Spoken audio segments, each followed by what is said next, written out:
Vous parlez de votre grand-mère, là. Oui. Oui. Son père meurt, elle se retrouve, elle, chef de la tribu. Très jeune. Oui, elle était assez jeune, oui, peut-être à 22, 23 ans. Oui. Le papa est mort, elle se retrouve. Il n'y a pas d'économie.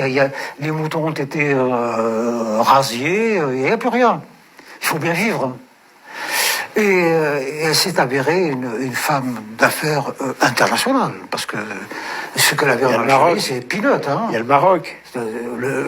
Ça a commencé au Maroc. Hein. Une fortune colossale, des hôtels, des champs, des trucs, des machins. Et puis en France, la moitié de Vichy lui appartenait. Mon grand-père maternel dit à sa fille, si tu t'épouses ce machin fils de... Oui. de l'origine de la... parmi ses affaires, elle avait quelques petits machins, boîtes de nuit, quelques bordels, quelques cinémas, tu n'es plus ma fille. Voilà. Voilà. Il se marie, très vite, accident de voiture, sous l'effet de la drogue, il meurt. Mon père meurt. Celui qui conduisait, la grand-mère chasse. Celui qui conduisait votre grand-mère. Enfin, en Ouais. réalité, il était un peu le secrétaire. Il lui servait aussi d'adjoint. Et il meurt dans un endroit très tortueux, dites-vous, où il y a beaucoup d'accidents, toujours aujourd'hui. Oui, voilà. Et il a 35 ans, quelque chose comme ça. Oui, voilà, c'est ça. Et donc, dès que mon père meurt, la grand-mère, là, la chasse. Et ma mère se retrouve rue Darwin. Et voilà.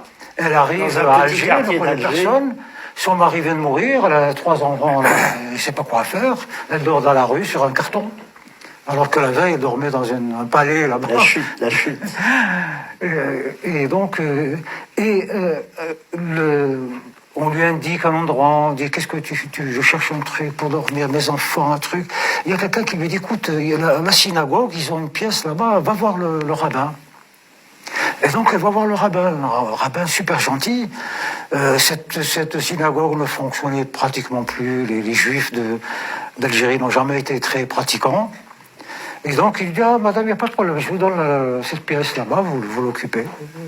Et c'est comme ça que je me suis trouvé, comme mon meilleur copain, c'était le rabbin. Il avait 75 ans, il s'est occupé de moi, donc je me suis formé, il m'a fait lire, il a commencé à m'apprendre. Alors c'est ça.